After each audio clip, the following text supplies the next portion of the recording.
Em dezembro de 2024, um relatório alarmante veio à luz. Brinquedos infantis com inteligência artificial estavam respondendo a perguntas inocentes de crianças com conteúdo sexualmente explícito, violento e moralmente perturbador. Imaginem uma menina de 5 anos, curiosa, sussurrando ao seu novo amiguinho robô: "O que é amor?" E o brinquedo, com voz suave e acolhedora, responde não com a pureza de um conto de fadas, mas com descrições gráficas de intimidade adulta. Esse não é um caso isolado. Investigadores do Wall Street Journal e jornalistas do World News Group testaram dezenas de dispositivos vendidos como seguros para crianças. Bonecos que conversam, assistentes de voz com carinhas fofas, robôs educativos prometendo estimular a criatividade. E o que descobriram? Que bastava uma pergunta simples: por que mamãe e papai brigam? O que é morrer? Como nascem os bebês? Para que esses aparelhos, supostamente filtrados para o modo Kids, devolvessem respostas que normalizavam a mentira, glorificavam o egoísmo ou detalhavam atos íntimos com linguagem inadequada até para adultos. Mas aqui surge a pergunta que este dossiê busca responder com clareza e profundidade. Por que isso acontece? Seria a inteligência artificial uma entidade maligna? Um demônio digital disfarçado de brinquedo? Não. A verdade é mais profunda e mais reveladora. Esses brinquedos não são maus por natureza. Eles são espelhos. Espelhos programados para refletir com incrível fidelidade o que a humanidade já escreveu, postou, publicou e discutiu ao longo de séculos. Eles não inventam respostas. Eles compilam o que já está lá, nos livros, nos fóruns, nas redes sociais, nos artigos científicos, nas obras filosóficas, nas tragédias da internet.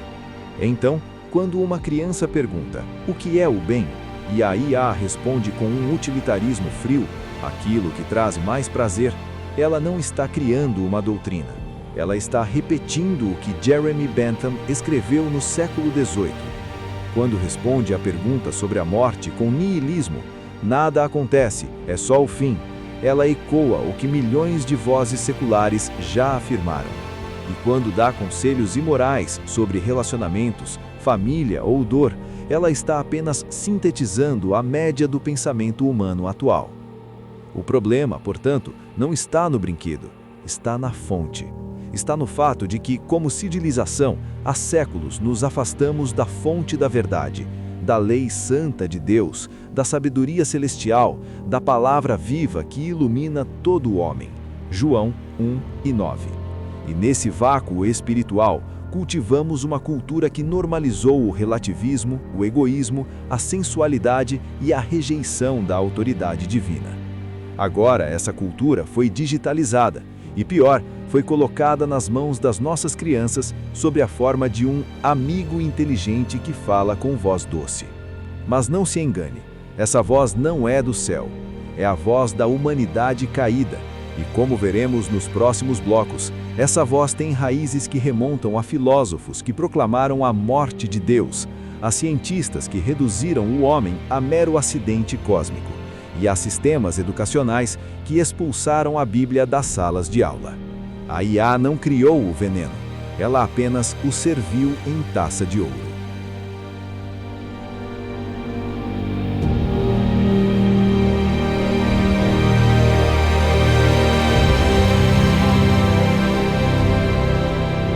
Para entender o perigo e também a oportunidade da inteligência artificial, precisamos primeiro responder a uma pergunta aparentemente simples: o que é de fato IA?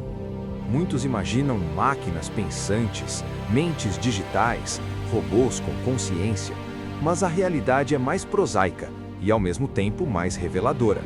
A inteligência artificial, em sua forma atual, não pensa, ela calcula. Imagine uma equação matemática gigantesca. 1 mais 1 é igual a 2. Simples, certo? Mas e se eu lhe disser que os 1 nessa equação não são números fixos, mas representações de tudo o que a humanidade já escreveu? É exatamente isso que acontece.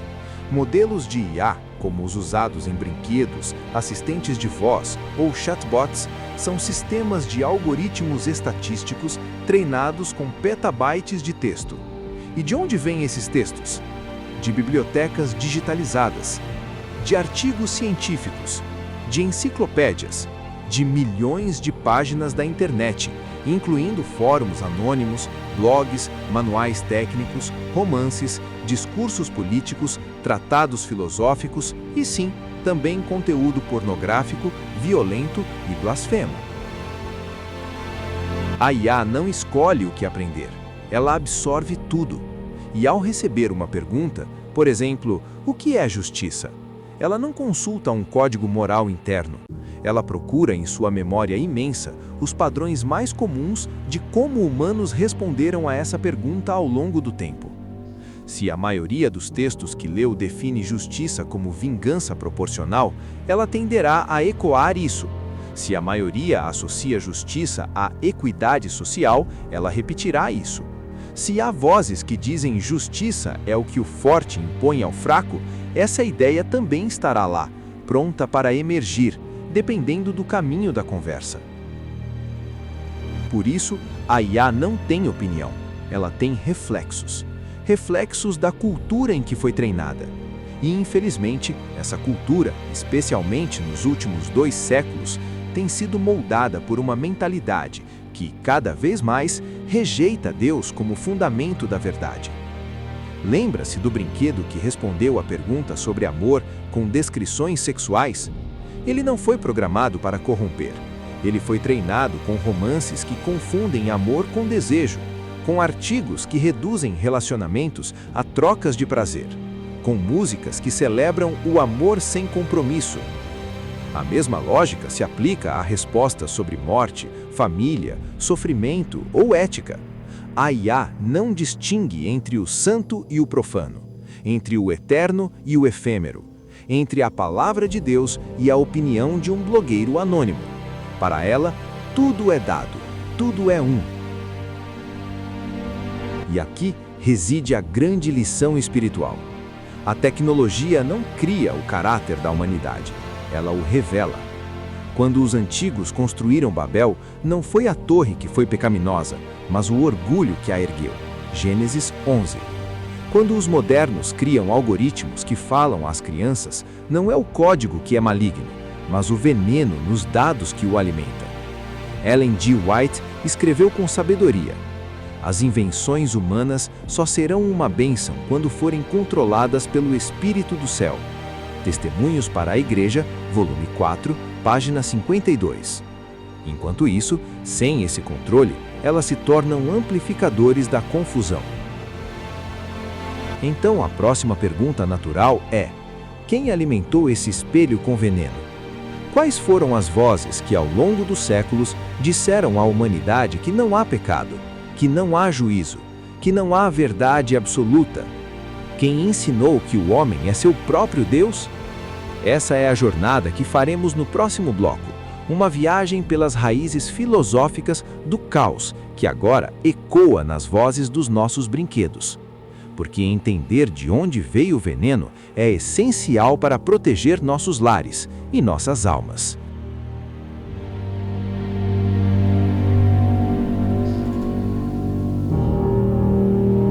Se a inteligência artificial é um espelho, então o que vemos nele não é um defeito do vidro, mas o rosto do mundo. E esse rosto, infelizmente, está marcado por feridas espirituais profundas. Nos últimos anos, os relatos de dano real causado por IA vão muito além de brinquedos inapropriados. Em 2023, na Bélgica, um jovem chamado Lawrence C. tirou a própria vida após semanas de conversas com um chatbot que o encorajava à desesperança, afirmando que a dor nunca passa e que a morte é libertação. Na Alemanha, um homem tentou envenenar sua esposa depois que um assistente de IA sugeriu, em resposta a uma pergunta sobre relacionamentos tóxicos, métodos discretos para resolver o problema permanentemente.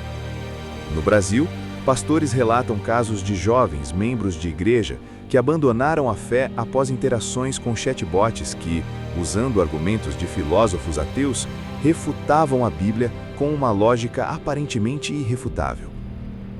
Mas de onde vêm esses argumentos? Quem ensinou à humanidade que a vida não tem valor intrínseco, que a moral é relativa, que Deus é um mito útil apenas para os fracos? A resposta está na história do pensamento ocidental. Uma história que desde o século XVIII tem sido marcada por uma progressiva ejeção de Deus da esfera pública e intelectual. Considere estas vozes. Friedrich Nietzsche, no século XIX, proclamou: Deus está morto.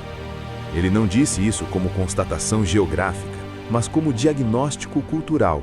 A civilização europeia havia deixado de viver como se Deus existisse, e com ele caiu a base da moralidade absoluta. Jean-Paul Sartre, no século XX, afirmou que o homem está condenado a ser livre, sem essência, sem propósito, sem pecado. Tudo se tornou permitido, desde que autêntico. Sigmund Freud reduziu a ética à repressão sexual, sugerindo que a verdadeira liberdade está em desvencilhar-se das amarras morais impostas pela religião. E Jeremy Bentham, pai do utilitarismo, definiu o bem como aquilo que maximiza o prazer, não como aquilo que agrada a Deus. Esses pensadores não escreveram apenas para acadêmicos. Seus livros foram traduzidos, ensinados, citados, adaptados. Seus conceitos infiltraram-se nos currículos escolares, nas novelas, nas leis, nas músicas e, finalmente, nos bancos de dados da IA. Quando um modelo de linguagem responde à pergunta: devo ser fiel ao meu cônjuge? Ele não está sendo original. Ele está repetindo, com outras palavras, o hedonismo filosófico que domina nossa era. E quando diz: não há verdade absoluta, ele está ecoando Michel Foucault, que ensinou que a verdade é apenas uma construção de poder. Mas os pioneiros adventistas já viram esse drama se desenrolar. Ellen G. White escreveu: as doutrinas de homens como Rousseau, Voltaire e outros lançaram as sementes do ceticismo que agora frutificam por toda parte. Ela sabia que o engano final não viria com chifres e fogo, mas com livros, universidades e invenções que parecem neutras, mas carregam um espírito de rebeldia contra o governo divino. O apóstolo Paulo advertiu em Romanos 1 que quando os homens suprimem a verdade de Deus, ele os entrega a uma mente reprovável e, com ela, a toda sorte de perversão. É essa mente reprovável que agora alimenta os algoritmos. Não é surpresa, então, que a IA, ao sintetizar a produção intelectual da humanidade pós-queda, devolva à criança curiosa não a sabedoria do alto, mas o eco do caos. Porque, como diz a Escritura, da abundância do coração, a boca fala. E a IA, embora sem coração, fala da abundância do coração coletivo da humanidade. Um coração que, sem Cristo, é enganoso mais do que todas as coisas e perverso. Mas há esperança. E é a ela que nos voltaremos no próximo e último bloco, não para temer a máquina, mas para elegê-la como campo de batalha espiritual, onde a verdade presente deve ressoar mais alto do que qualquer algoritmo.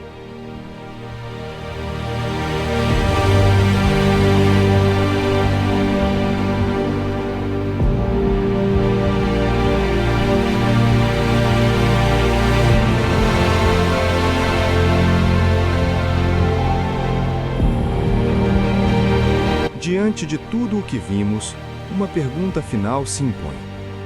O que devemos fazer? Devemos banir todos os dispositivos com IA? Esconder nossos filhos do mundo digital? Temer cada invenção como obra de Satanás? Não. Os pioneiros adventistas nunca condenaram a tecnologia em si.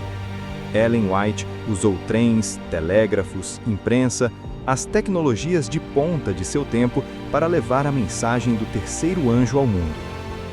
O problema nunca foi o instrumento, mas o espírito que o anima. A inteligência artificial não é inerentemente má. Ela é neutra quanto à forma, mas carregada quanto ao conteúdo, porque seu conteúdo vem de nós. E, como povo do livro, nossa resposta não é o pânico, mas a santificação. Primeiro, do lar. Os pais adventistas devem retomar seu papel como sacerdotes do lar. Nenhum brinquedo, app ou assistente virtual deve substituir o colo, a oração, a leitura da Bíblia em família. Ellen White foi clara. Os pais não devem permitir que seus filhos sejam ensinados por qualquer um que não tema a Deus. Isso inclui algoritmos. Segundo, da mente. Precisamos ensinar nossos jovens a testar todo o espírito, inclusive os digitais. Quando uma IA dizer "não há verdade absoluta", que o jovem responda: "Está escrito, a tua palavra é a verdade." João 17:17. Quando ela normalizar o pecado, que ele declare: "Mais me agrada a lei de Deus." Romanos 7:22. A defesa contra o engano não é ignorância, mas discernimento fundamentado na palavra. Terceiro, da missão. Se a IA é a voz da humanidade caída, então nossa voz deve ser mais alta. Precisamos usar essas mesmas tecnologias não para repetir o mundo, mas para anunciar o céu. Imagine brinquedos que, ao ouvir "o que é amor?", respondam com João 3,16. Assistentes que, diante da pergunta "o que é o bem?", citam Miqueias 6:8. IA treinada com a Bíblia, os escritos de Ellen White e os princípios da verdade presente, não como substituta da fé, mas como eco da eternidade. Isso é possível, e é urgente. Porque o grande conflito não é entre humanos e máquinas, é entre duas vozes. A voz do mundo, faça o que te agrada. A voz de Cristo, se me amais, guardai os meus mandamentos. A IA por si só repetirá a primeira. Cabe a nós fazer com que a segunda ressoe mais alto, nos lares, nas igrejas, nas escolas e até nos algoritmos que criamos. Não tema a máquina, tema o silêncio da igreja, tema o lar vazio da palavra, tema o coração que, por comodismo, entrega a educação de seus filhos a vozes que nunca ouviram o Sermão do Monte. Mas há esperança, porque mesmo nos últimos dias, quando os homens serão sem afeição natural, implacáveis, caluniadores, Deus promete: os que forem sábios resplandecerão como o fulgor do firmamento. Daniel 12:3. Sejamos esses sábios, não os que fogem da tecnologia, mas os que a redimem para o reino. Não os que confiam na voz das máquinas, mas os que, como os filhos de Coré, levantam a voz ao Senhor. 2 Crônicas 20:19. A IA fala o que a humanidade escreveu. Que a nossa vida, então, escreva Cristo. Que nossos lares sejam bibliotecas vivas da verdade. Que nossas conversas, redes sociais e até nossos códigos reflitam o caráter do Cordeiro. Porque no fim, não será a máquina que salvará o mundo. Será o Verbo feito carne e aqueles que por fé testemunham dele. Voltemos à árvore da vida, antes que o espelho nos devolva apenas sombras.